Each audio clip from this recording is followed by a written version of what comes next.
Hey everyone, it's Ben Hardy here, and this is our off-road POV for the GMC Sierra AT4X. So this is my bypass trail to go from the sandy obstacles over to the rock crawling obstacles for the main channel review. And things cool about this bypass road is it has a lot of different terrain. This is in the middle of the desert. It's currently 101 degrees outside, so I guess we'll test GM's engine cooling here.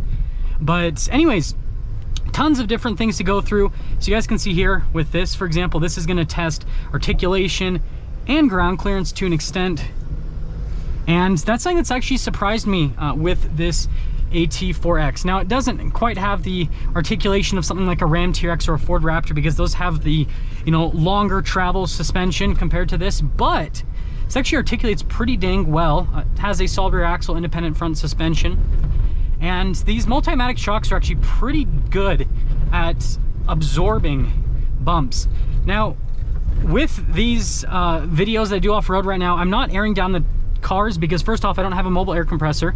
Secondly, it lets me actually get a better feel for the shocks, because when you air down tires, it acts as like a secondary shock absorber. And so you could have a vehicle that has crappy shocks, but if you air down the tires enough, and if you have big enough tires, you can kind of mitigate that. Whereas, with this, obviously I want to see if these Multimatic shocks are all that, GM has talked them up to be, right? And what I'm noticing is I'm actually getting quite a bit less chatter with this compared to other vehicles on the same trail. Now, this has 32.5-inch tall tires. So they're, not small, but they're not huge by any means. I mean, like a new Ford Raptor, you can get it with 37s. And again, this is actually doing a pretty good job. It's got leaf springs in the back. And the nicest thing, frankly, is the fact that I'm getting a massage while I'm doing this. Can't get that in a Raptor or a TRX. Like it actually, honestly, like this is, I mean, definitely overkill, but like getting a massage while off-roading makes it so much better. Like, because you get, you're holding the steering wheel a little bit tighter, right? And you're getting jostled around. And so, your muscles get kind of tense and everything. And I'm just so relaxed because it's just like, the seat's just like poke, poke, poke, poke. It's kind of nice. Other stuff, just like other full-size trucks, yeah, it is big. But, I mean, this has about 11 inches of ground clearance. And, it's weird because when you look at it on road, it doesn't look like it has that much ground clearance. And a lot of people have commented on that, that I've shown this truck to. But I kind of saw, it on the trail earlier when I was walking up to place my tripod, and it actually sits pretty dang tall. Like it's got, I mean, 11 inches is nothing to sneeze at, that is for sure.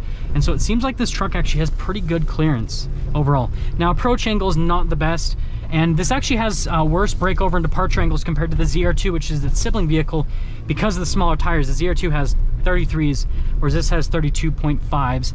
I don't know why GM did that. I honestly, I can't wrap my head around it. A lot of people commented on the fact that this has the kind of more squared off fender flares, and kind of like with the wheel arches, but I looked at the wheel arches on both of them, and the wheel arches are pretty much the same. It's just the fender flares that are more squared off on this. So it's kind of like gives the illusion that this has like a squared off wheel arch when it's round. So I don't think that was really, a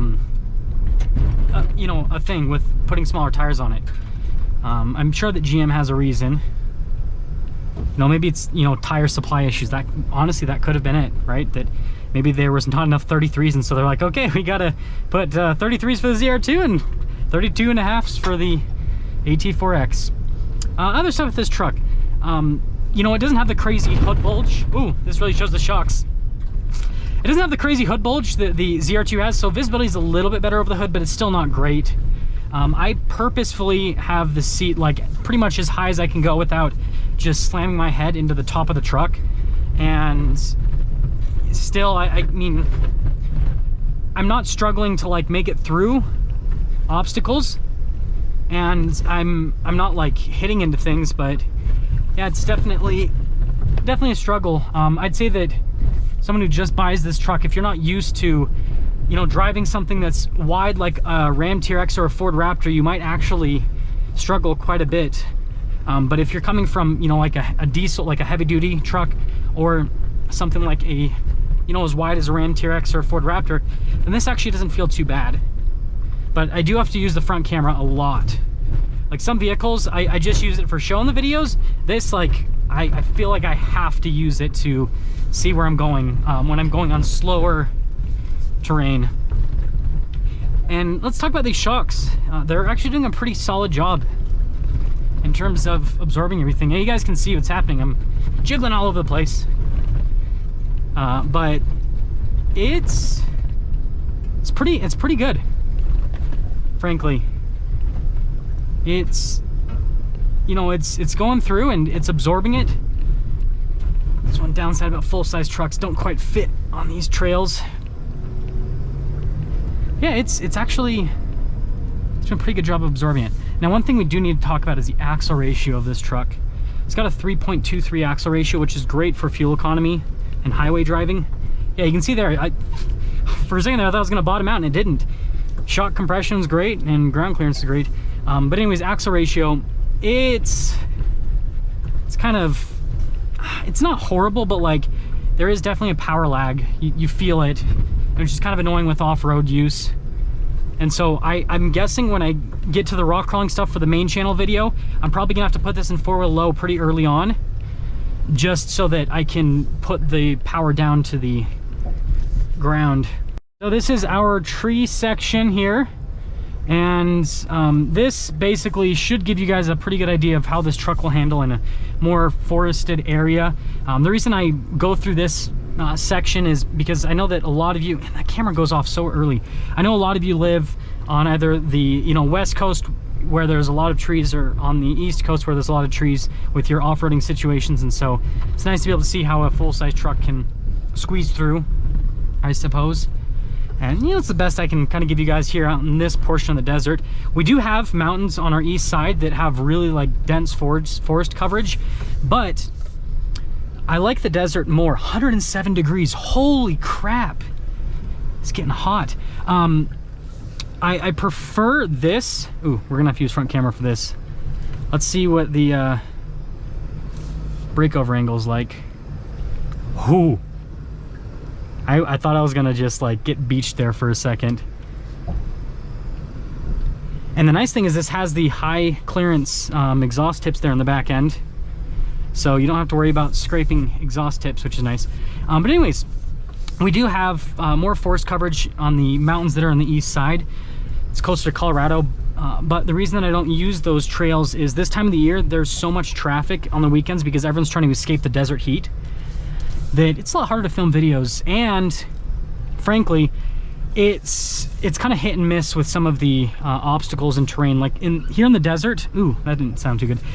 Here in the desert, I can find, you know, stuff to basically push the traction systems of vehicles.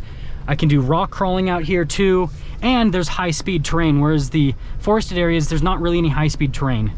And you know, traction, yeah, there's definitely stuff to push the traction out there, but yeah, the biggest thing is the high speed terrain. So anyways, you know, even though this isn't as wide as a Raptor or TRX, it's still wide enough that it, you know, definitely brushes against some of the trees and everything. But the good thing is these trees here, unless you go like really deep into a tree, like you're, you know, close to the trunk, the scratches don't actually go through the paint typically. I've taken enough vehicles through here that it usually just washes right off and you don't even know what happened. Again, the camera, as soon as you get up to like, I'm going 12 miles an hour. I hate that. The new Ford Raptor lets you have the front camera on at like 100 miles an hour if you want, if you're in the Baja mode. I'm in off-road mode. So yeah, and if you guys are wondering why I'm not using the terrain mode, that's pretty much just for rock crawling. Off-road mode is kind of like your, again, camera going off. Off-road mode is kind of like your, what do you want to call it? Just like your most typical mode to use in all sorts of different conditions. Yeah, squeezing through pretty well. On some of these things, I definitely, like in the Raptor, the TRX, definitely would be scraping on the sides. So that's definitely nice. ABS is kicking in a lot with this truck. I am noticing that. That means that I'm losing grip with the tires. And if you guys are wondering, I forgot to mention at the beginning, I am in 4-wheel auto. I feel like this is the best way to off-road this truck unless you're getting into mucky stuff, because two-wheel drive, you're just getting too much wheel spin and you're gonna eat up the trail and just not worth it. Four-wheel high, you lose your turning radius. It's horrible, absolutely horrible. Four-wheel auto though, you still have a pretty good turning radius and it sends power where it needs to send it to. And so it actually, it's a really good system. I'm actually very impressed with the four-wheel auto system in this. I think that's something that GM did a really good job with, frankly. So I will give credit where credit is due. So we are nearing the end of the course. This last part is a hill climb. And, you know, we're already at over 5,000 feet elevation currently. And then this hill climb, well, obviously we'll be climbing up something at high elevation. And so we'll see how the engine performs. And there's actually another mountain here that goes up to like, I think like 10,000 feet elevation. I might be off by a little bit. Somewhere around that. It's very tall. That really tests powertrains at high elevation. I just don't use it all that often because it's like, I don't know if it's a good enough, I don't know if it's a good enough test that's worth it, and it's way far out of the way too. But again, with this gearing, I'm definitely having to, whoa, that's bumpy. Definitely having to get into the throttle quite a bit. But I mean, the good thing is the 6.2 V8 does have so much torque, so much horsepower that it kind of mitigates the lack of a strong off-road axle ratio. The Ram TRX does the same thing, but the Ram TRX still has a better axle ratio than this. It has a 3.55. Oh, I can hear the system working here with the active braking. Basically what it'll do is the tires slipping and just spinning, it'll make that caliper hold on to it, right? It'll brake that wheel and then send power to the wheel that is getting traction, even though I have the traction control system off. Good gravy, camera. Okay, so I've gone down this hill quite a few times. I'm still going to put it in manual mode. Not going to use hill descent control or anything like that. Now this is going to show you guys tire grip for this POV video. These 32s are actually pretty grippy, and even though I don't have them aired down, right, airing down would definitely give me even more grip. They still bite pretty hard. So you can hear the ABS working a little bit. Yeah, it actually makes for a really smooth descent. And that's the other thing, is like I'm at such low RPMs because of that axle ratio that I don't get any engine braking going down hills like that. I have to completely rely on the brakes. Whereas if, you know, I'm in something that has at least, you know, like a 3.92 or something like that, like what you get with the Ram Rebel, then you can get a little bit more engine braking because your RPMs are a little bit higher.